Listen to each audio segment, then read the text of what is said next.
Bonsoir à tous, bienvenue sur le plateau Equinox ce soir, vendredi 30 novembre 2018. L'organisation de la Coupe d'Afrique des Nations 2019 était retirée au Cameroun par la Confédération africaine de football. Depuis lors, le débat sur les responsabilités est resté dans la rue, la presse et même les réseaux sociaux. Et pourquoi pas, bientôt, dans l'hémicycle de Ngouaïkele. Souvenez-vous que le 2 juin 2016, à l'ouverture de la session parlementaire, le président de l'Assemblée nationale interpellait déjà le Premier ministre Philémon Yang sur, je cite, le patriotisme, le civisme et la probité dans la gestion des ressources. Fin de citation. Sans le dire ouvertement, Cavaillé Yégué Djibril avait à l'esprit les détournements de fonds possibles dans la conduite des chantiers des 2 Coupes d'Afrique des Nations de football que notre pays s'apprêtait à organiser. 2016 pour les dames, 2018, 2019 pour les hommes. 2016 sera organisé malgré tout. 2018, 2019 par contre, non. Et pour cause, un trop grand retard pris dans l'exécution du cahier des charges de la Confédération africaine de football.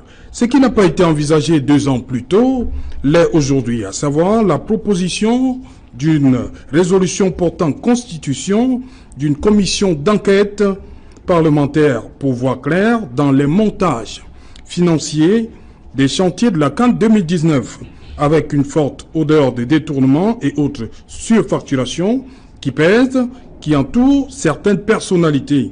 Enquête parlementaire pour le scandale CAN 2019, le Social Democratic Front peut-il réussir, madame, monsieur? C'est donc le fait du jour.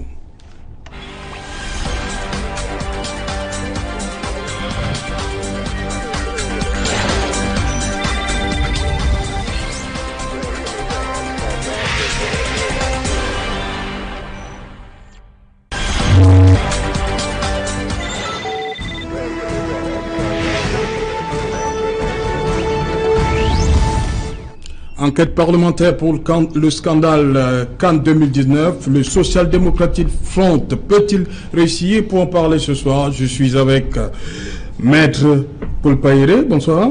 Bonsoir Serge, bonsoir aux panélistes et bonsoir aux téléspectateurs.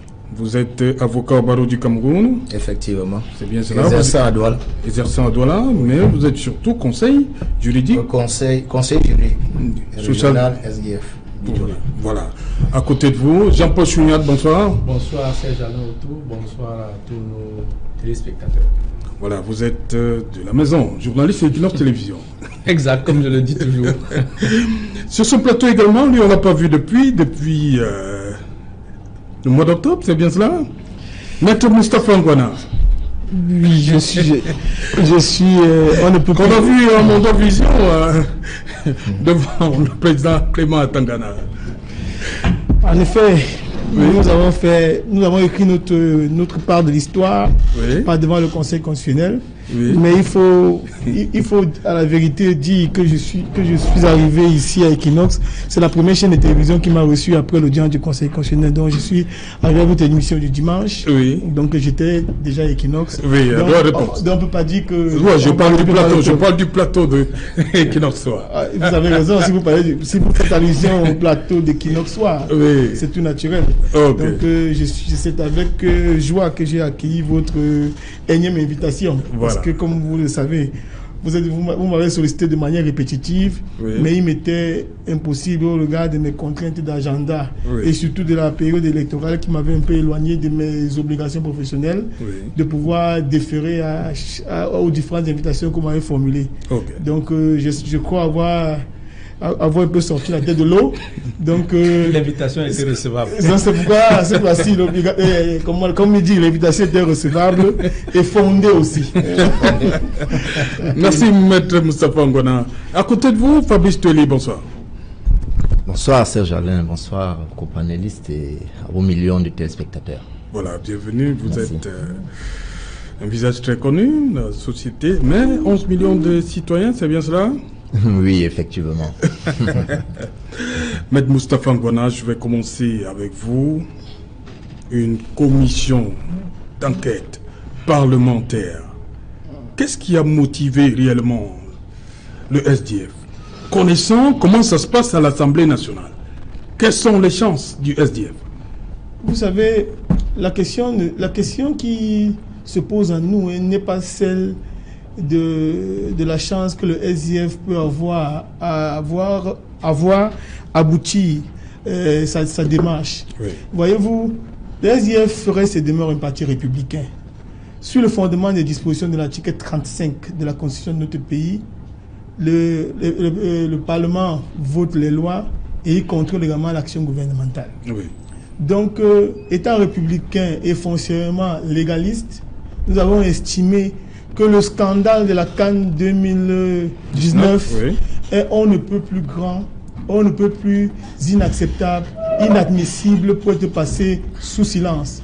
Si par extraordinaire, le gouvernement de la République avait pris les devants, la commission d'enquête parlementaire que nous sollicitons aujourd'hui serait nulle et non avenue. Parce qu'au regard de la loi, pour que nous puissions solliciter et mettre en œuvre une commission d'enquête parlementaire, il faudrait qu'il n'y ait pas d'enquête judiciaire, de procédure judiciaire qui ait été ouverte. Jusqu'à présent, nous constatons que le haut le cœur que les Camerounais ont eu à la suite du retrait de cette CAN, il ne semble pas être partagé par ceux qui nous gouvernent. Alors, le SDF étant, c'est-à-dire que depuis 1990 qu'il a été créé, c'est toujours présenté en défenseur de l'intérêt supérieur de la nation, a donc estimé qu'il fallait mettre en branle les mécanismes constitutionnels, parce que c'est la Constitution qui le prévoit d'abord. Donc, par la Constitution, son article 35, je l'ai dit. Ensuite, il y a le règlement intérieur de l'Assemblée nationale et il y a un texte de 91 qui organise la procédure par laquelle les commissions d'enquête parlementaire doivent être menées. Nous ne pouvons pas, parce qu'il y aurait éventuellement une majorité obèse au sein de l'hémicycle, ne pas mettre en perspective les pouvoirs qui sont les nôtres. Il nous appartient d'écrire chacun sa page de l'histoire.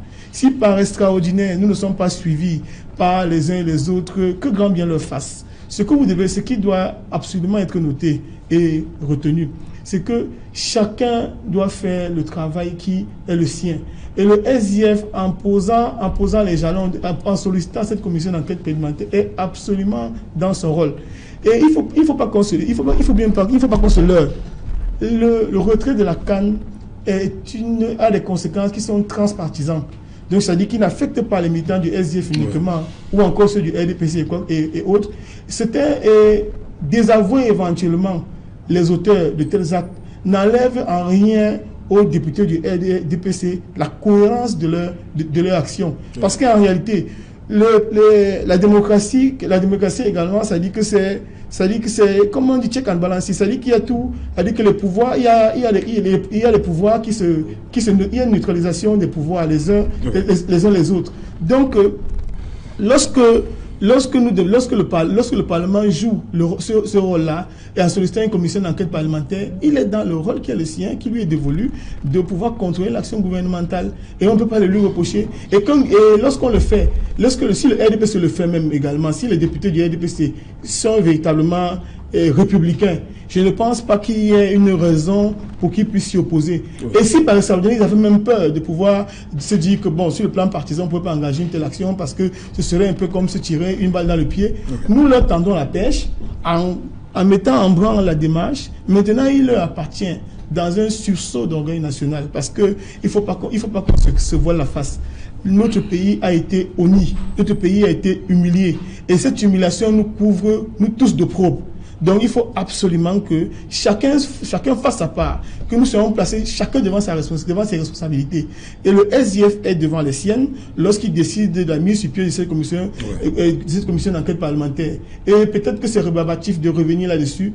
Il n'y a jusqu'aujourd'hui, nonobstant les cris des Camerounais, les cris de réprobation, de désapprobation des Camerounais, aucune procédure judiciaire n'a été menée jusqu'à présent. Si elle avait été menée, notre commission serait nulle et non avenue. Et même si par extraordinaire la commission est mise sur pied et qu'il décide aujourd'hui de pouvoir poursuivre les différentes personnes qui seraient responsables de ces actes, les travaux de la commission vont s'arrêter que non. Ok. Jean-Paul Chouinat, Maître Ngwana dit que ce retrait, c'est l'humiliation nationale. c'est pas l'humiliation des partis de l'opposition, mais des parlementaires de l'opposition. Même ceux du RDPC sont concernés. Conséquence directe, ils devraient suivre, devraient s'aligner derrière cette sortie du SDF. Non, je pense que le dire, ce n'est qu'enfoncer une porte ouverte. Parce que je ne suis pas sûr que parmi les députés du RDPC, s'ils sont 100 combien, je ne sais pas. Je suis pas sûr qu'on peut compter 10. 148. Je ne suis pas sûr qu'on peut compter 10. Comme Martin Oyono, oui, qui font souvent bouger les choses. Non, je vais dire, je ne suis pas sûr qu'on peut avoir 10 députés du RDPC, qui sont fiers de ce qui est fiers du retrait de la CAN. Le matin, j'ai jeté un coup d'œil dans le journal Le Jour, qui parlait d'un député du RDPC, Jean-Simon Ongola, pour ne pas le nommer, qui se lâche sur le retrait de la CAN et la crise anglophone. Donc, les écrits ne sont pas forcément les écrits de quelqu'un qui est content qu'on ait retiré la CAN au Cameroun. Donc, si vous prenez seulement dans les rangs du RDPC, on ne peut pas, je dirais même qu'on ne devrait même pas limiter ça uniquement aux députés. Parce que quand vous prenez même au sein du gouvernement, la plupart de ces membres du gouvernement sont militants du RDPC. Vous n'avez qu'à voir la réunion qui s'est tenue au premier ministère où les uns et les autres tiraient à balles réelles. Ça veut dire que si nous sommes dans le même camp, nous tirons déjà à balles réelles sur nous, ça veut dire que le mal est profond au point où même au sein de la famille, on ne peut pas cacher cela. Donc, ce que Maître a dit, il a cité un article, l'article 35, qui donne d'ailleurs de la Constitution, qui donne toutes les prérogatives à l'Assemblée, au Parlement, parce que ça peut, je parle sous le contrôle de Maître. Parlement, c'est pas seulement l'Assemblée nationale, il y a le Sénat. Aussi le Sénat. Voilà, donc cet article qui indique clairement en 2 alinéas le rôle que doit jouer le Parlement, à savoir contrôler l'action gouvernementale et appuyé par cet alinéa 2 qui indique que, sauf sous réserve de secret défense, information judiciaire ou sécurité de l'État, en principe, sur la demande des parlementaires, le gouvernement doit pouvoir répondre aux questions orales et écrites pour apporter la lumière sur un sujet donné qui préoccupe le Parlement. Donc je pense que le SDF est dans sa posture. Je pense que c'est même une posture républicaine, puisqu'on dit député de la nation. Donc c'est une posture républicaine qui n'a pas forcément besoin. Je ne pense pas qu'il y a une loi qui dit que non, pour qu'une commission d'enquête parlementaire soit mise sur pied, il faut d'abord passer par un vote. Et si effectivement, si d'aventure on passerait par un vote, il est clair que la commission, ou alors l'initiative du SDF sera peut-être vouée à l'échec.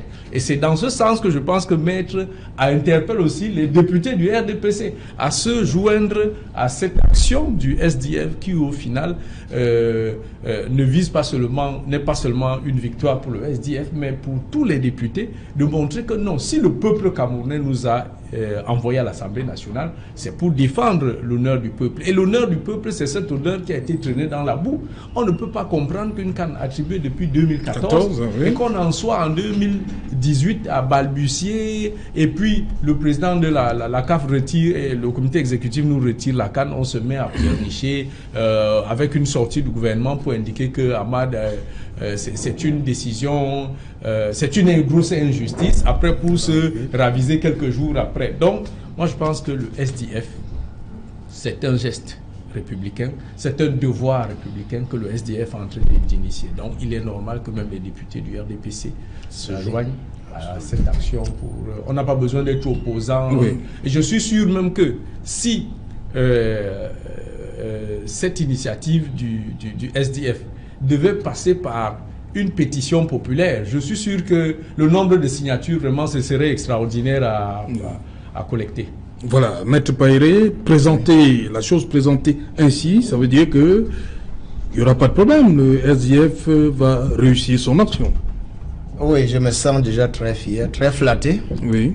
Quand déjà J.P. Chouniat est en train de parler si bien. L'action du SDF, c'est une action républicaine. Et c'est toujours comme ça que le SDF a fonctionné.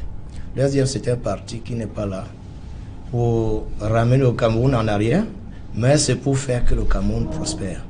Voyez-vous, depuis ce scandale qui a fait très grand bruit, aucune action, aucun procureur de la République, vous vous souvenez, si c'est à votre niveau ici que peut-être un journaliste fait un certain reportage, le ministère public va déclencher l'action sans même demander l'avis du sommet. Et on aboutit parfois à des classements ou bien à l'abandon des procédures. Voici un cas. Nous connaissons bien les gens qui ont amené le Cameroun dans ce bled, dans ce dédale. Mais depuis que ça se passe, les gens vont bien travailler à leur service. Ça ne dit rien à personne, les Camerounais souffrent. Alors le SDF, dans sa logique, parce que si vous constatez bien, depuis que le SDF est en fonction, le SDF prend toujours l'avantage de pouvoir défendre des actions républicaines. Souvenez-vous, je crois, si j'ai bonne mémoire, en 99, le Moshipogate. Moshipogate, oui. Ça a été lancé par qui? C'est par le SDF. Mais là, c'était une enquête indépendante. Oui, ben, il faut déjà lancer cela. On a pu mettre en branle cette action d'une manière ou d'une autre. Et vous connaissez les résultats. Et les gens sont allés en tort pour répondre de leurs actes. Oui. Donc vous voyez tout cela, c'est à l'actif du SDF. Le SDF, donc toujours dans cette logique, ayant vu que depuis que ce scandale s'est produit au Cameroun, c'est presque un silence de silence de cimetière, où même on devient comme des momies ici au Cameroun, alors que le Cameroun se meurt.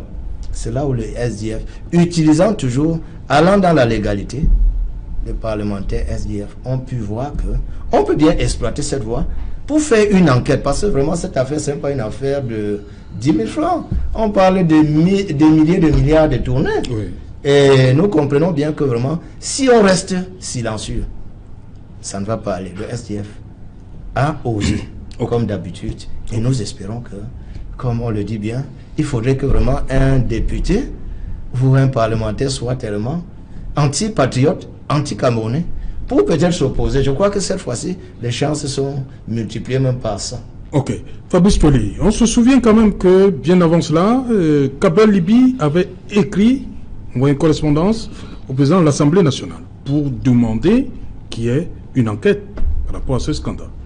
Effectivement, je vais commencer déjà par faire remarquer qu'au soir du 30, lorsque la nouvelle tombe comme une massue sur la tête des Camerounais de tous bords, Monsieur Cabral Libi, le coordonnateur, il faut le dire, du mouvement 11 millions de citoyens, qui a été investi par le parti Univers, avait fait une sortie où il manifestait comme tout citoyen lambda son ras-le-bol.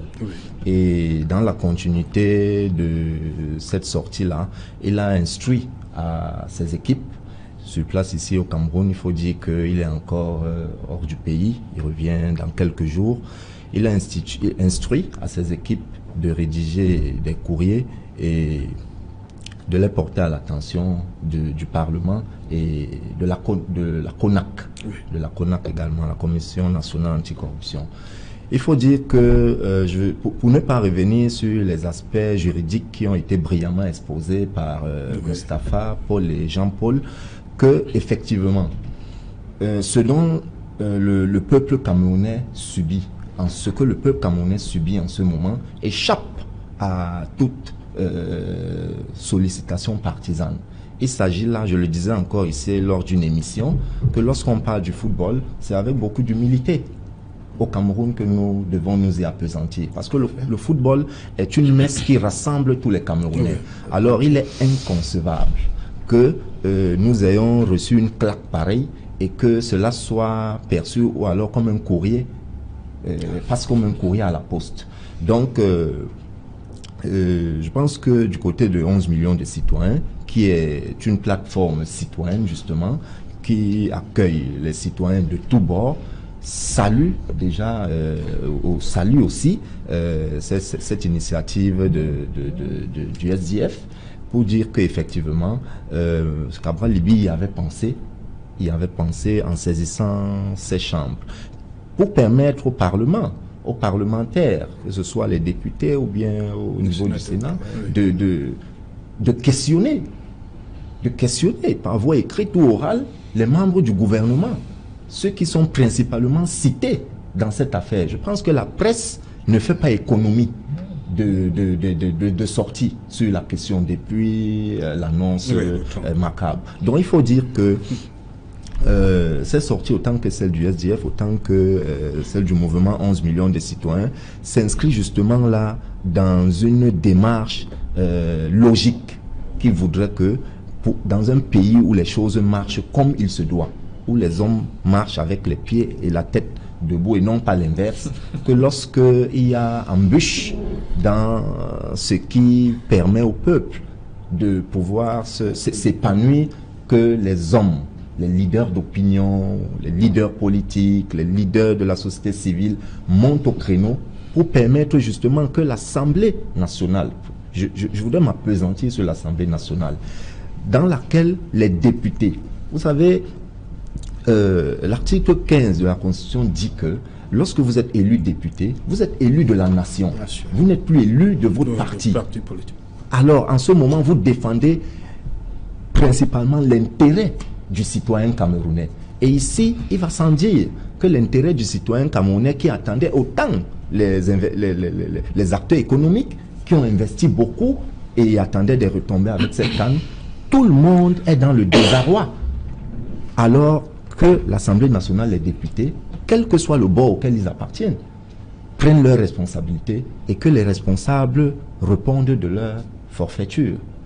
Voilà, Maître Moustapha Ngwana, il y a quand même des précédents. Il y a Joshua aussi qui avait tenté en son temps que l'on mette sur pied une commission d'enquête par rapport au MA60. Ça n'a pas prospéré.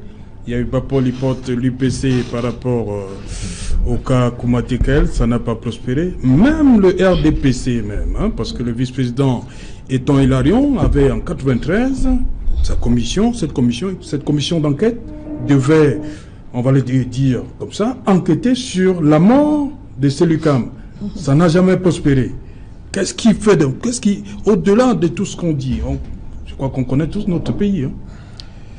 Je ne doute pas de ce que nous connaissons tous notre pays, oui. Mais je pense qu'il ne faut pas désespérer. Oui. Il ne faut pas désespérer.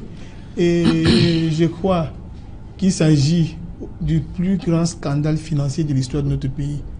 Je pense que c'est suffisamment grave pour être passé sous silence, comme disait quelqu'un tout à l'heure, un de mes companélistes. La situation est... Mais vous dites que c'est le plus grand scandale, mais ça s'est produit le 30, mais nous sommes aujourd'hui le 20, ça fait 20 jours, presque 3 semaines. Il n'y a toujours pas d'action forte. Je suis, on ne peut plus d'accord avec vous. Oui. Il n'y a pas eu d'action forte. Jusque-là, 3 semaines après. Venant du pouvoir exécutif. Alors, ce silence du pouvoir exécutif est un motif légitime permettant donc au SDF de pouvoir susciter le contrôle parlementaire. Vous comprenez? Comme je le disais tout à l'heure, notre action est une action, l'action qui est menée est une action transpartisane, parce que l'humiliation est nationale. Les Camerounais aujourd'hui, c'est vrai, peut-être que ça peut paraître trivial de revenir là-dessus, mais il y a nos voisins, il y a des pays de l'Afrique de l'Ouest qui se moquent de nous. Nos voisins ivoiriens, ils se moquent de nous, et à raison. Parce que nous sommes très tumultueux, pétillants, pétulants, quand il faut parler des choses qui concernent les autres. Et maintenant, ça nous concerne, nous sommes frappés de plein fouet. L'orgueil national a été atteint. Parce qu'il ne faut pas que nous oublions que les Camerounais sont des êtres fiers. Alors, lorsque nous sommes atteints dans notre fierté au plus profond de notre chair, comme c'est le cas en ce moment, c'est l'occasion pour ceux qui ont reçu le mandat du peuple de pouvoir démontrer à ce peuple-là qu'il les exerce véritablement. Parce que M. Chounial l'a dit tout à l'heure, si par extraordinaire on devait demander au peuple camerounais d'avoir à se prononcer, d'avoir à donner son avis sur la question, je suis sûr qu'il y en a qui diraient au gibet. Il y en a qui diraient au gibet pour ceux qui sont auteurs de ces actes-là. Mais puisque nous sommes légalistes, républicains, et que nous pensons que les choses doivent être faites dans les règles de l'art et que les responsabilités doivent être tirées, je suis peut-être naïf de le penser, mais je voudrais dire qu'il est parfois bien d'être fleur bleue. Face à une situation comme celle-là, il vaut mieux être fleur bleue que d'être complètement résigné. Nous avons l'espoir. Nous avons l'espoir que cette commission d'enquête parlementaire va aboutir. puisqu'elle n'entame en rien le pouvoir de l'exécutif. Elle n'entame en rien l'honneur des parlementaires du RDPC, qui eux aussi, lorsque vous discutez avec eux en back-office, ils vous disent qu'ils sont on ne peut plus affectés, qui sont honteux, qui sont confus. Vous dites bien back-office? Oui, non, rassurez-vous qu'il y en a qui ne peuvent certainement pas prendre la parole publique pour pouvoir faire valoir c'est-à-dire que le désarroi ou bien la désapprobation. Mais maintenant que nous avons mis la machine en branle, c'est-à-dire qu'ils n'ont plus de raison de pouvoir dire, bon, ils ne se verront pas accusés directement d'avoir fait ici ou ça. Mais c'est une nécessité même. C'est une preuve même de la vitalité de la démocratie. N'oubliez pas qu'aux États-Unis, Donald Trump, quoique étant majoritaire à un moment donné au Congrès, a voulu revenir sur la loi qui a été prise par Obama sur la couverture santé universelle aux États-Unis. Mais Obamacare, mais ce n'est pas passé. Ce n'est pas passé. Et ça n'a rien entamé les rapports qu'il a avec les députés et les parlementaires de son parti. Donc ce que nous demandons n'est pas ex nihilo, ce n'est pas quelque chose qui se passe ailleurs. Ailleurs, ça se passe ainsi. Et c'est même une manifestation de la vitalité, de la respiration de la démocratie ailleurs. Okay. Donc ce que nous disons, c'est que il est possible que la commission d'enquête parlementaire que nous sollicitons puisse aboutir. Et elle aboutit pas contre quelques-uns, mais elle aboutit dans l'intérêt supérieur de la nation. C'est même la preuve de ce que nous sommes un État démocratique. Que des parlementaires du RDPC, dont la mission est également le contrôle de l'action gouvernementale, puissent dire non, assez. L'intérêt supérieur de la nation le commande. Il faudrait que notre honneur qui a été bafoué puisse être rétabli. Et l'une des solutions pour réparer le tort qui a été subi, que le tort qui vient d'être causé au peuple camerounais, c'est déjà que les responsables puissent rendre gorge, selon la formule utilisée par l'autre. Okay. Qui puisse rendre gorge, que la commission d'enquête parlementaire soit mise sur pied, ou à défaut, qu'ils prennent les devants et que les arrestations puissent suivre. Parce que c'est un scandale qui est inacceptable. Et tous les jours, la presse, je lisais encore, je ne sais pas si c'est hier ou ce matin, que les gens font 100 mètres à 4 milliards. C'est notre pays. Et il faudrait que ça cesse. Et nous voyons également, non seulement on a fait des gré à gré, mais chaque fois qu'on a fait des avenants, les avenants sont toujours dans le sens de l'augmentation des prix, qui sont déjà exorbitants, qui sont même insultants pour notre peuple. Donc, ce que nous réclamons, ce n'est pas contre les députés du RDPC ou contre les militants du RDPC, c'est pour sauvegarder l'honneur de la nation camerounaise. Nous sommes déjà la risée des pays francophones. Il faudrait que cela s'arrête. Ok. Maître Payéré, ça fait 20 jours, pour être exact, qu'on a reçu ce coup de massue. Est-ce que cette démarche du SDF, véritablement, c'est un moyen de pression sur l'exécutif qui n'a toujours pas... On ne voit pas des mesures fortes jusque-là. C'est une façon de mettre la pression, une fois de plus, sur l'exécutif? Tout à fait. Tout à fait. Et c'est ça la logique du SDF, parce que là, le silence de l'exécutif, c'est inquiétant. Je vous ai rappelé tout à l'heure, je vous ai parlé de Mouchi Pouguet provoqué par le SDF. Oui. Par la suite, heureusement nous parlons maintenant, nous comprenons que même il y a presque comme une fédération. Une fédération pourrait naître entre les députés. Parce que là, vous voyez... je vois à partir de ce qu'on a initié. Oui. Parce que s'il y a un parti qui peut unir tous les Camerounais, c'est le football. Ça, c'est le football. Ça fait mal à beaucoup. Certains, même quand des gens parlent, certains font comme s'ils manifestaient un signe de joie. Au plus profond du cœur, chacun a été touché. Donc, quand le SDF, sachant que ça, c'est le point le plus sensible de Camerounais, voit que le gouvernement ne fait rien jusqu'à cette heure-ci, 20 jours, 30 jours, nous irons même jusqu'à un certain nombre de jours, peut-être même 1 mois, 2 mois. Parce que là où on se trouve, on ne voit aucun signe à l'horizon, aucun signal à l'horizon. Les gens vaquent à leurs occupations comme si de rien n'était, après avoir causé ce scandale.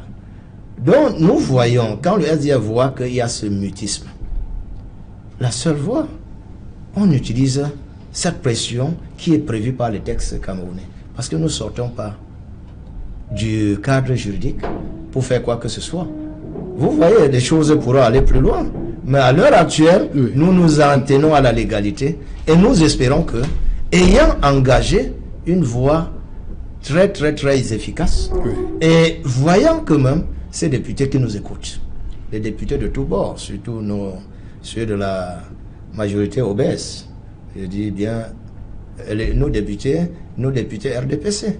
Ce sont les députés de la nation. Comme on a dit tantôt, là, quand un député est élu, il n'est pas là pour le parti seulement, il est là pour toute la nation. Et quand les Camerounais pleurent à chaudes larmes, voyons tout ce qu'on a exposé là. Et l'exécutif, comme d'habitude, reste toujours un peu oiseux. Parce que c'est l'oisiveté qui nous amène à voir certaines de ces choses. Même si ça arrive là où on est arrivé, si on contrôlait bien, peut-être on ne serait pas arrivé. Parce que s'il y avait des petits coups de fouet en arrière-plan, je crois que les gens ne seraient pas en train de jouer. Vous avez vu, on a joué jusqu'à on a perdu une place africaine par rapport à la Coupe de la Confédération. On est toujours en train d'attendre jusqu'à la dernière minute, voilà. Il faut aller présenter une équipe, que ce soit telle équipe avec le visa CAF, on nous a refoulé. Oui. Donc nous avons ce laxisme. Et quand ça se passe, c'est pourquoi le SDF dit, nous ne pouvons pas rester laxistes. Le peuple souffre, autant que le SDFT incorpore ce peuple, nous devons prendre le devant, nous lançons, c'est une pression, et je crois que ça va marcher. Ok. Jean-Paul Chouniat, sur ce silence de l'exécutif, parce que beaucoup étaient d'accord qu'il ne fallait pas arrêter la machine. Parce que Ahmad, à un moment, disait que 2021 allait nous revenir. Bon, est-ce que arrêter ces gens, ça ne peut pas avoir un impact sur... On sait que l'objectif, il faut à tout prix organiser la CAN en 2021. Est-ce que ce silence-là, ce n'est pas pour que les choses, pour un moment, aillent de l'avant, pour qu'on puisse attraper ça et régler les comptes à un moment donné, puis... Jean-Paul Chouniat. Non, moi je pense que... mettre les gens tout de suite en prison, là, est-ce que ça peut avoir un impact? Écoutez, Serge, sur la bonne marche des chantiers? Écoutez Serge, moi je pense que l'interpellation ou l'arrestation et le jugement et l'emprisonnement d'un individu soupçonné d'avoir posé des actes d'indélicatesse sur la fortune publique, ce n'est pas le vœu d'un individu, c'est la loi qui dit ça. Je parle ça sous le contrôle des maîtres qui sont sur le plan. C'est la loi qui le prévoit. Donc, à partir du moment où vous êtes soupçonné d'avoir détourné, il y a des documents qui sortent de toutes parts. Je pense que c'est une action qui devait se déclencher de façon automatique, même si jusque-là, l'action répressive dépend de l'exécutif. Donc je pense que peut-être c'est là où ça coince. Du moins, il faut quand même relever que il y a quelque chose qui est quand même assez scandaleux et horrible même à la limite. Ça passe sous nos yeux. On banalise tellement. Mais ici, on parle de détournement. C'est curieux, chez nous, on parle de détournement en termes de milliards. Ah oui. C'est en termes de milliards. C'est en termes de milliards. Voyez-vous, le stade Omnisport de Bafoussam, que je connais très bien. De quoi qu'on? On vous dit l'aménagement extérieur. On n'a pas dit l'aménagement des parkings. L'aménagement extérieur va coûter 11 milliards. 11 milliards. 11 milliards. Alors que même la route qui va du centre-ville jusqu'à au stade est dans un piteux état. Donc on se pose la question, mais qu'est-ce qu'on va aménager là-bas à 11 milliards? Donc vous voyez, les chiffres sont hallucinants. Pour le stade de Japoma, 15 milliards. Et tout ça, ce sont des marchés passés gré à gré. À un moment donné, on a dit, voilà les documents qui circulent sur le net, ce sont des faux documents. Mais qui a dit que tous les documents qui circulent sur le net sont des faux documents? Si on met un vrai document sur le net, il ne va pas circuler parce qu'il n'est pas faux. Donc on a vu des documents avec les factures, 4 milliards, 16 milliards et tout, signés du secrétaire général de la présidence de la République. Ce genre de documents qui... On se pose même la question, mais d'où sortent tous ces documents qu'on retrouve surtout en ce moment-ci. Et surtout en ce moment. Et ça amène à penser que certains aigris, certaines personnes qui ont été écartées du réseau, ou bien certaines sources bien introduites, qui ne sont pas du tout contents de tout ce qui se passe. C'est pas parce que je travaille à la présidence de la République que j'applaudis forcément tout ce qui se fait là-bas. Donc on se pose la question de savoir comment partent des documents signés du secrétaire général de la présidence de la République. On voit bien le sceau de l'État. Le sceau de l'État. Et ça se retrouve sur sur les réseaux sociaux. Donc je pense que c'est... Et depuis qu'on voit ces documents, on n'a pas suivi un communiqué pour dire que tout ce qui circule sur le net, ce sont des faux documents. Donc je pense que c'est suffisamment grave. Même les petits-enfants sont habitués au milliard. Je ne suis pas sûr qu'à mon époque, quand j'avais 10 ans, j'avais déjà entendu, je ne savais pas si le milliard existait. Donc aujourd'hui, c'est devenu quelque chose de banal. Donc les faits sont suffisamment graves. Quand vous lisez la presse qui paraît ces jours-ci, c'est vrai que les gens disent que non, c'est le clan tel qui, par presse interposée, mène la guerre à tel. Mais dans cette guerre que se mènent tous ces clans qui ont géré les gros dossiers de la CAN, mais c'est là où les vérités sortent. C'est là où les vérités sortent. Donc, quand les vérités sortent comme ça, et qu'on est député de la nation, on ne peut pas, je suis sûr que même les députés RDPC, quand ils voient ces genres de documents sur le net, mais ils doivent frémir. Donc c'est pour dire que ici, pour moi, le débat n'est pas de savoir si ce que le SDF est en train de faire va prospérer ou pas. Le SDF a joué son rôle, contrôler l'action gouvernementale. Et c'est pour ça que le SDF demande une enquête parlementaire. Et c'est la Constitution qui confère ce pouvoir aux députés du SDF. Donc, moi, je pense plutôt qu'aujourd'hui, ça pose un problème. Vous avez parlé de mutisme tout à l'heure. Ça pose donc, finalement, est-ce que nous sommes véritablement gouvernés? Est-ce qu'on ne va pas finir par donner raison aux partis d'opposition qui disent que le président Biya ne gouverne plus, il ne contrôle plus rien, et tout le monde fait, autour de lui, tout le monde fait ce qui lui plaît? C'est la principale question, parce qu'on se rappelle, c'est toujours ceux qui ont vécu à l'époque qui le disent. À l'époque de la CAN 72, la 8e, oui, après l'élimination du Cameroun en demi-finale, aussitôt le président Ahidjo. Vous savez qu'à l'époque, on était un peu dans une période post-indépendance très agitée, et les dirigeants africains avaient cet art d'utiliser le football comme un instrument fédérateur pour mieux faire passer leur message. Donc l'échec que le Cameroun avait subi, avec tout ce que le Cameroun avait engagé, avait poussé le président Ahidjo à se mettre dans tous ces états. Et j'ai appris des doyens de l'époque qui m'indiquent que le dossier fut confié au président Biya. Et c'est lui qui avait diligenté toute cette affaire. Des gens étaient allés en prison. Dès qu'il y avait, c'était établi que vous avez eu à distraire les fonds, mais c'était grave au point où même des gens les ministres avaient distrait même l'argent des joueurs, les primes des joueurs. Donc tout ce monde, même des arbitres de la... Oui, tout ce monde avait répondu de leur forfaiture devant la justice. Et ce qui est aujourd'hui, je veux dire, c'est un sentiment légitime que les Camerounais réclament en disant que s'il est établi, parce qu'il jusqu'ici, il juge d'une présomption d'innocence. S'il est établi qu'ils ont pris, qu'ils ont croqué l'argent public, qui ne leur revient pas de droit, ils doivent répondre. Donc, ce qui se passe là, c'est un peu comme ramenons ça à un niveau un peu plus élémentaire, c'est un peu comme dans votre maison. Vous avez sorti un code de bonne conduite. Aucun enfant ne doit entrer chez vous après 18 heures. Mais vous avez 2 enfants, peut-être les plus petits, qui rentrent toujours après 18 heures. Mais vous, le père, vous ne dites rien. Mais ce qui est sûr, c'est soit eux aussi ils vont copier l'exemple et sortir à 18 heures. S'ils sont un peu plus intelligents, ils vont vous demander que, mais papa, tu as fixé une loi qu'à 18 heures, personne ne doit plus être hors de la maison. Pourquoi les 2 autres sont toujours hors de la maison? Donc je pense que c'est de ça qu'il s'agit. Fabrice Thioli, on va prendre le cas du président Biya. Il n'était pas président en 72, mais c'est lui, on nous fait comprendre que c'est lui qui avait ce dossier-là, après l'élimination, en demi-finale. Il devait être secrétaire général de la présidence. Cumulativement avec la fonction de directeur du cabinet civil. Voilà. Comment comprendre donc qu'en 72, on a vite, on va dire comme ça, coupé les têtes, mais aujourd'hui, Maître Ngwana dit, ça fait 3 semaines, le peuple réclame, le peuple a soif. Je ne vais pas dire autre chose. La soif de justice. Voilà, le peuple a soif, on ne voit toujours rien venir. Comment comprendre ces 2 attitudes du président Biya? Bien, il faut simplement comprendre, à mon sens, qu'à l'époque, il était secrétaire général cumulativement à DCC, comme le souligne le mention Moustapha, qu'il était sous l'égide d'une manière de diriger, de main de fer, qu'avait le président Ahidjo.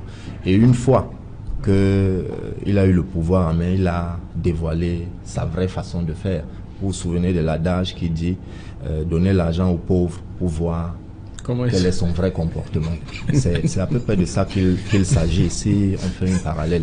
En fait, ce que je veux dire, c'est que, à mon sens, que ce soit le SDF ou l'initiative du coordonnateur national de 11 millions, M. Cabral Libi, il faut dire que si on était dans un pays normal,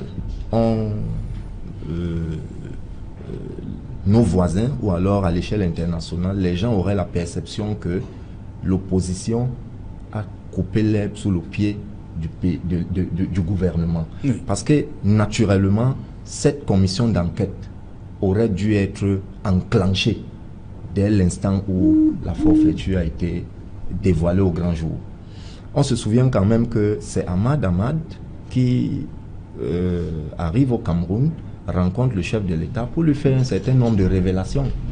Donc il va de soi qu'une fois que le retrait est consommé, que le président Biya ait enclenché les choses. Mais lorsque ça vient maintenant de l'opposition, je pense que c'est d'autant plus interpellateur de nous faire comprendre ce que nous disons depuis longtemps, que ce pays est soit mal gouverné, soit n'a personne qui le dirige, pour parler simplement. Maintenant, moi je voudrais sortir en disant que si j'interprète bien l'article 28 de la Constitution, le Parlement devrait, à un moment donné, au-delà de ces commissions d'enquête, donner la latitude au président de la République de prendre des ordonnances dans l'urgence pour mener un certain nombre d'actions pour apaiser les Camerounais.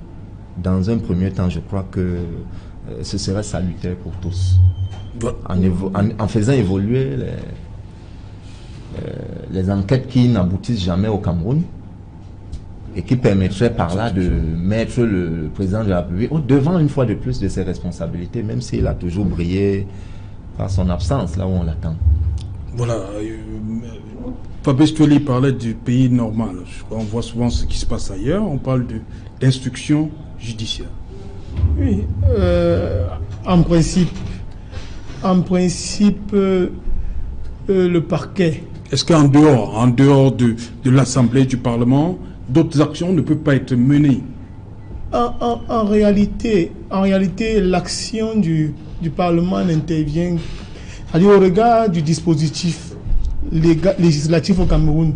Le Parlement n'intervient que de manière subsidiaire. Oui. Donc en réalité, si le pouvoir exécutif, si le parquet avait fait le travail qui est le sien, parce que le parquet peut également agir sur simple dénonciation.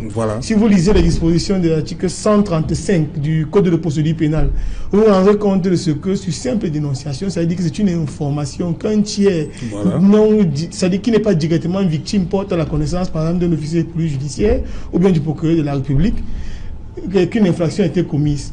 Donc il aurait suffi que sur la foi des différentes dénonciations qui sont faites même par voie de presse, que les parquetiers qui sont très prompts à arrêter les journalistes, que les parquetiers sont très prompts à arrêter les journalistes, fassent le travail qui est le leur, en mettant en branle les pouvoirs qui sont les leurs, qui sont sous leur autorité, les OPJ, qui pourraient immédiatement. Maintenant, on va continuer tout à l'heure après le journal de 20h. Cédric Noufélé, bonsoir. Bonsoir Serge Alain, bonsoir à vos invités. Voilà, le 20h, c'est dans un instant Cédric Noufélé. Au menu ce soir. Nous parlerons des résolutions du Conseil national de la décentralisation qui s'est tenu sous la présidence du chef du gouvernement et rien n'a été évoqué de façon concrète sur un calendrier de mise en place des régions durant 2019. Cependant, le gouvernement a reconnu les retards accusés dans la dotation générale à la décentralisation à accorder aux communes et aux communautés. En l'espace de 8 ans, à peine 350 milliards de francs CFA ont été transférés aux communes pour 63 compétences. Nous ferons le point dans le journal de 20h. Nous parlerons également de la décision du gouvernement de se réapproprier le concept Miss Cameroun, alors que la présidente du comité d'organisation venait de lancer une nouvelle édition de ce concours national de beauté.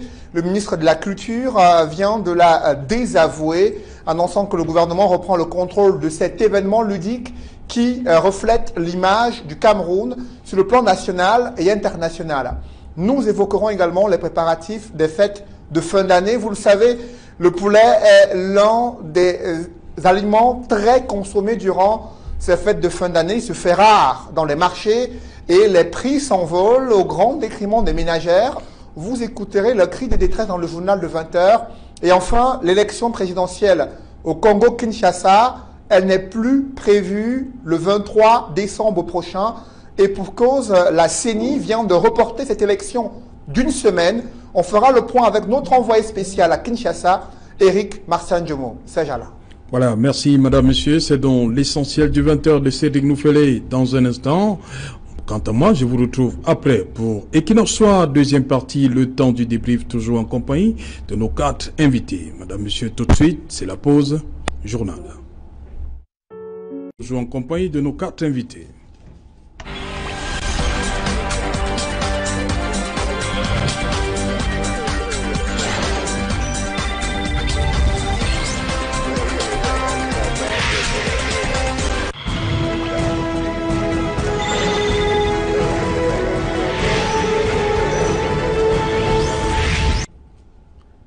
Et qu'il en soit, deuxième partie, le temps du débrief, toujours en compagnie de Fabrice Tueli, maître Moustapha Ngwana, maître Pierre Payéré et Jean-Paul Payéré et Jean-Paul Chouniat. Jean-Paul Chouniat, dites-moi.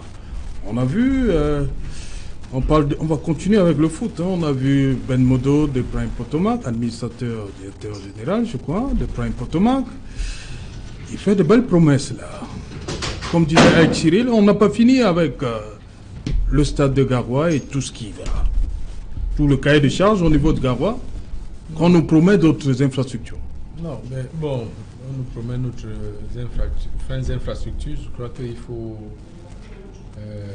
soit on n'est pas conscient de ce que les Camerounais sont en train de s'indigner par rapport à tout ce qui est arrivé au Cameroun, à savoir le retrait de la CAN 2019 et quand on nous présente des projets d'infrastructure dans un certain nombre de régions du pays. C'est la diversion? Oui, j'ai envie de dire que c'est la diversion, mais si c'est des projets normaux, moi je ne vois pas l'urgence de présenter tout ça. C'est pas ça la préoccupation des Camerounais. Même si vous annoncez maintenant que vous allez goudronner le Cameroun, c'est-à-dire même la moindre piste du quartier, il y aura du goudron. Ça ne fera pas oublier aux Camerounais ce qu'on vient de subir et tous ces milliards dont on entend parler de gauche à droite. Donc on ne doit pas faire dans la diversion. Même s'il y a des projets, ça peut d'abord attendre. Nous, on serait attendu qu'ils viennent nous expliquer, parce qu'il y a quand même un certain nombre de choses qui se disent sur cette entreprise, que cette entreprise n'a aucune expertise, aucune compétence, cette entreprise n'avait rien construit avant.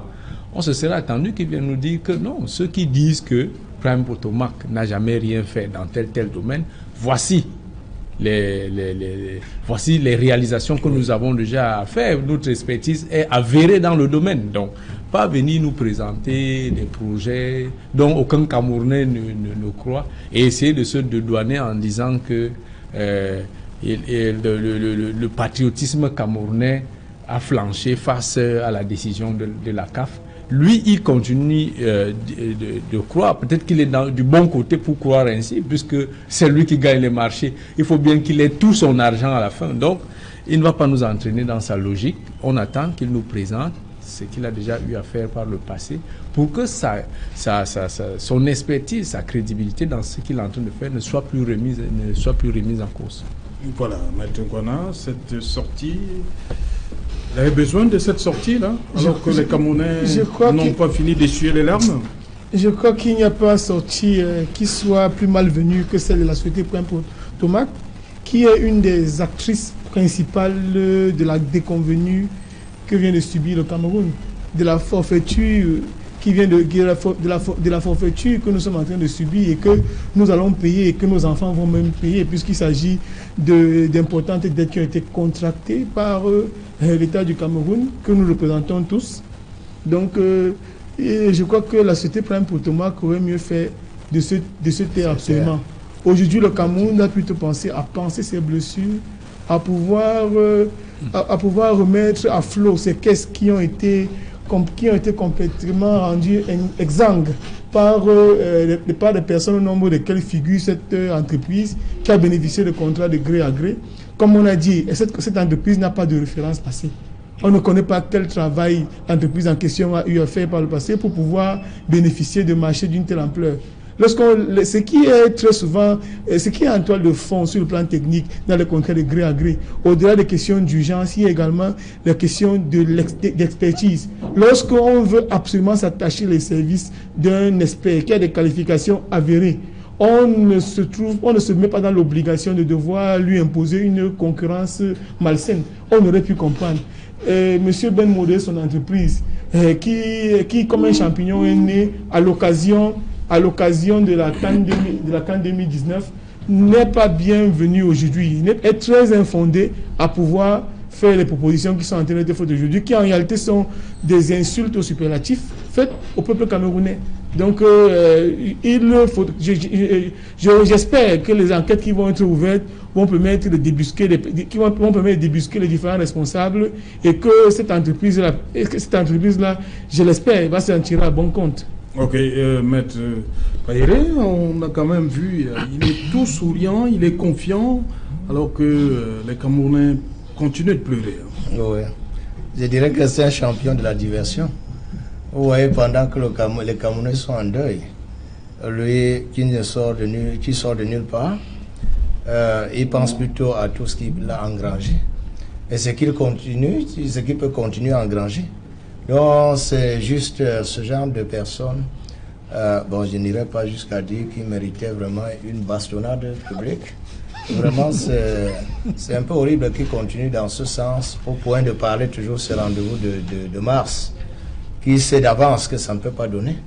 Parce que voyez-vous, depuis combien de temps... Comment ça, les chantiers, on souhaite tous que les chantiers ne s'arrêtent pas. Oui, nous souhaitons, pour certains... Pour qu'en mars, tout soit... Nous souhaitons bien que les choses se réalisent. Mais lui qui est là, qu'est-ce qu'il a fait jusqu'à la date de ce jour? Est-ce que c'est en mars qu'il va vraiment réussir? Nous souhaitons bien, même nous, parce qu'après tout, ce sont les infrastructures camerounaises. Oui. Ça nous profitera tôt ou tard. Déjà, la CAN, ça nous a échappé. Ça, c'est clair. Et même avec la Côte d'Ivoire, on a voulu nous dire qu'en 2021, c'était notre tour. Vous connaissez que la Côte d'Ivoire a déjà attaqué, a saisi le TAS pour préserver ses droits. Bon, avec ce genre d'individu qui vient encore nous divertir, qu'il nous dise plutôt comment il a fait. Il a pris combien pour aboutir à quel niveau? C'est ça, même quand les enquêtes que nous sommes en train de demander, ce n'est pas toujours pour ouvrir la porte de la prison. Que les gens nous disent, on a pris combien, on a fait quoi, et qu'est-ce qu'il restait à faire? Mais comme nous savons, les Camerounais sont des vrais bandits. Parce que voilà quelqu'un qui n'a aucune expertise, qui se trouve PDG peut-être de tout, il fait tout avec des gens inexperts. Donc, où allons-nous? Vraiment, il faut que le Cameroun, vraiment... cette histoire va nous amener à réfléchir plus encore. Je crois que, surtout comme ça touche un point très sensible aux Camerounais, le football qui est le parti national, parce que vraiment tout le monde se retrouve dans le football. Voilà. Donc vraiment, cette histoire va nous faire regarder très clair et regarder plus sagement désormais avant de passer un chantier à qui que ce soit. Voilà, le temps de vous lire cette nouvelle qui tombe à l'instant. La Cour pénale internationale va se prononcer sur la liberté provisoire de Laurent Koudou Gbagbo. Ce sera en mi-janvier 2019. L'annonce vient d'être faite par la Cour pénale internationale elle-même. Fabrice Feli, dites-moi, tout le monde est en train de blâmer la société, qu'elle n'a pas l'expertise nécessaire pour réaliser ce genre de travaux. Est-ce que c'est l'entreprise qu'on doit blâmer? C'est pas celui qui a attribué le marché, connaissant, ne savait pas que l'entreprise n'avait rien, ne maîtrisait rien dans ce domaine-là. Est-ce que c'est l'entreprise qu'on doit blâmer? Je crois que le problème est en amont. Oui, s'il est vrai que le problème est en amont. En fait, pour parler de l'entreprise, je ne la connais pas personnellement pour m'y étendre. Mais le fait d'avoir écouté M. Ben Modo, directeur général de Prem Protomark, j'ai envie de me questionner. de savoir est-ce que cette sortie, cette conférence de presse était opportune. Était opportune. Oui. Et le questionnement se poursuit en se demandant est-ce que cette sortie n'est pas simplement la conséquence de ces commissions d'enquête qui sont réclamées. Vous savez, quand on parle de gré à gré au Cameroun, c'est pas un secret que c'est une sorte d'amis, de cercle d'amis, de frères, de parenté. Donc certainement, il est simplement là le bouc émissaire pour, à une moindre mesure, essayer de justifier l'injustifiable. Parce que je suis obligé, après l'avoir écouté, de revenir sur mon propos de tout à l'heure. Monsieur Ahmad Ahmad est venu au Cameroun informer le chef de l'État que ses collaborateurs du COCAN lui mentent sur les réelles avancées des chantiers. Alors, en ce moment-là, est-ce que Prime Potomac était déjà sur le terrain ou pas? La vérité, c'est que oui, il était déjà sur le terrain.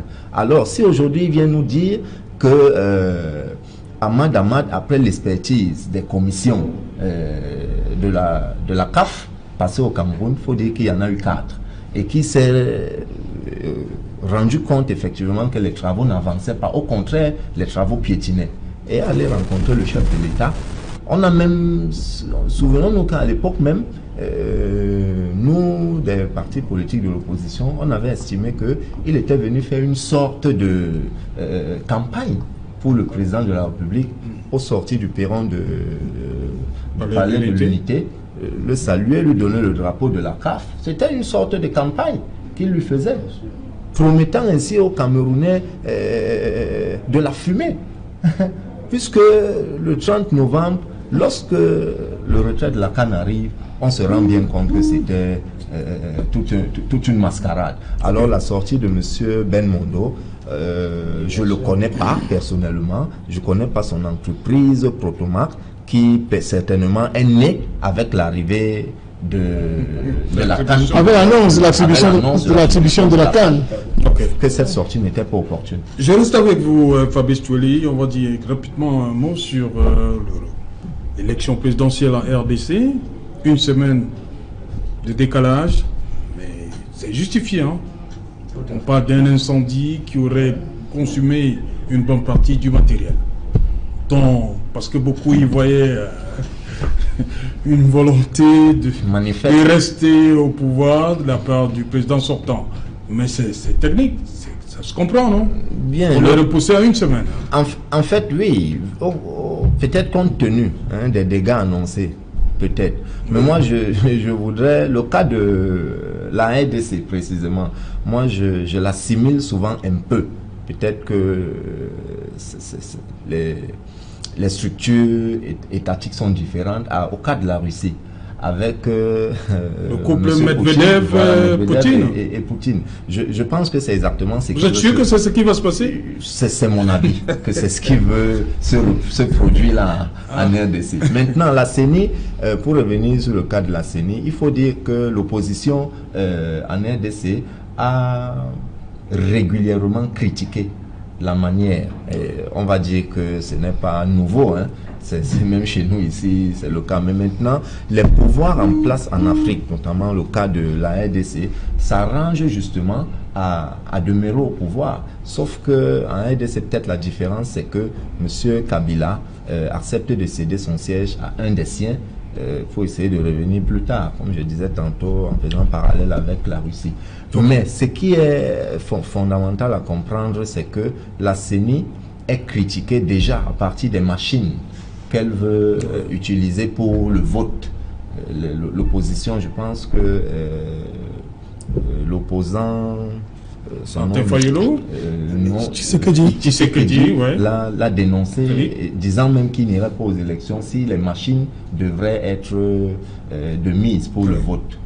Soupçonnant ainsi derrière une sorte de machination.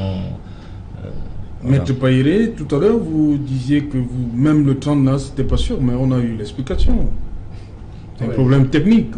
Un problème technique. On se demande l'incendie ça même. Ah, vous y voyez autre chose? Non, toujours été ces régimes dictatoriaux africains. On peut tout créer. Parce que voyez-vous, l'incendie vient d'où? C'est une force majeure. Bon, maintenant, la commission est obligée de proroger à 1 semaine. Mais toujours est-il, voyez-vous, il y a des opposants qui déjà voient qu'ils ne seront pas, ils ne sont pas partis prenants.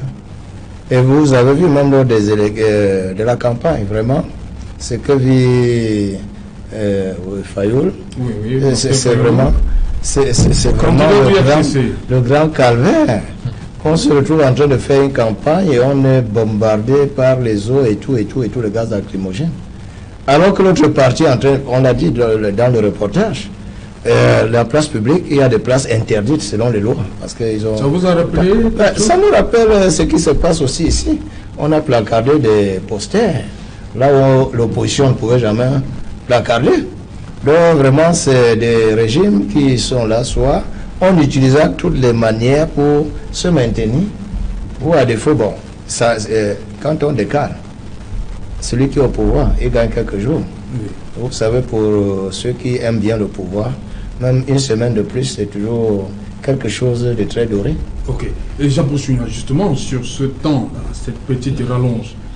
Je crois que c'est tout bénéfique pour tout le monde. Ça permet de réajuster un certain nombre de choses.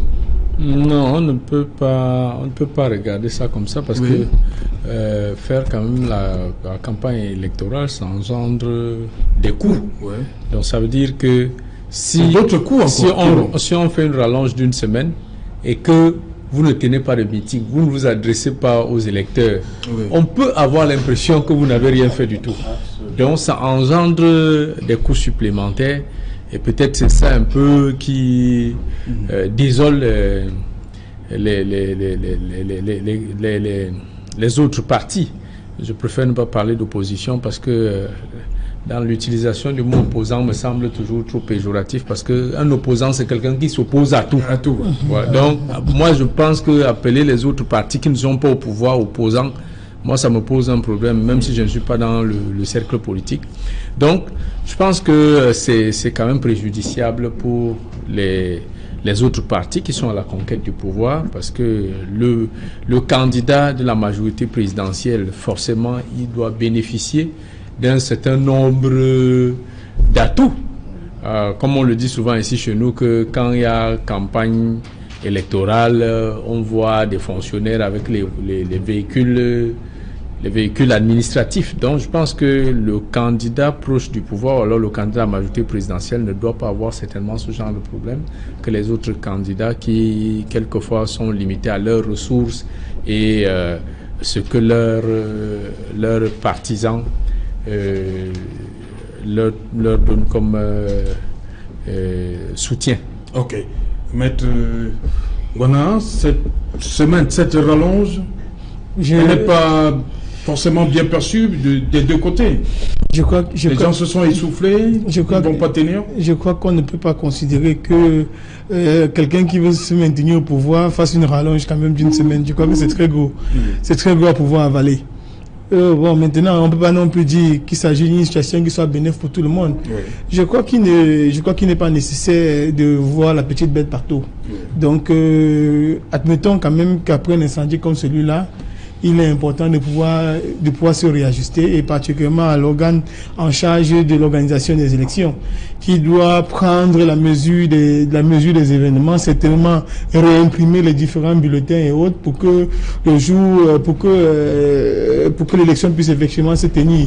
Je crois il est naturellement impossible de pouvoir dans un timing comme celui, dans le timing qui est le leur, de pouvoir, qui était celui des élections, de pouvoir tenir dans le délai qui était fixé, alors que le matériel a été détruit.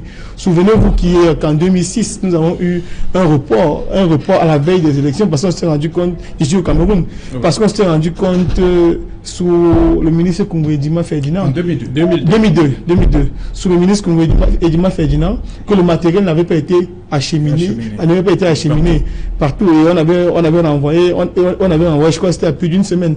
Donc ici, là, si on envoie pour 1 semaine, seulement pour l'impression du matériel, je crois que c'est un délai qu'on ne peut plus raisonnable. Okay. Donc il ne faut pas que nous prenions l'habitude de tirer les uns sur les autres uniquement parce que, comme il a dit, on serait les partis d'opposition, quoi que ce soit. Non, je crois qu'une lecture objective nous fait comprendre que Non, une semaine, c'est un délai qui est on ne peut plus raisonnable.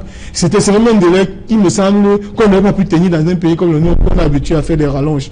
Où vous organisez où vous avez le cinquantenaire en 2011, vous le tenez en 2014. Donc, franchement, je crois qu'une semaine, c'est un délai on ne peut plus raisonnable. Mais sauf si l'origine de l'incendie était, si c'était un incendie d'origine criminelle, là on dirait que peut-être ça cache quelque chose. Mais si c'était, si c'est un incendie qui est arrivé par un concours de circonstances, vous savez, moi je ne suis pas Madame Soleil, j'ai pas de boule de cristal pour pouvoir dire. C'est les éventualités. Naturellement, si l'incendie est d'origine criminelle, forcément il y aurait anguille sous roche. Mais n'ayant pas toutes les données, nous ne pouvons faire qu'une analyse qui est, on ne peut plus objective. Donc, je ne parle pas du sexe des anges. Ok, merci, cher monsieur, d'être venu. Merci pour votre expertise. Madame, monsieur, c'est ici que Plan Fin et Equinoxe Soir. Rendez-vous demain dès 19h et rediffusion pour cette édition 23h GMT. Il sera minuit à Bagam Galim. Nous sommes dans les Bamboutos.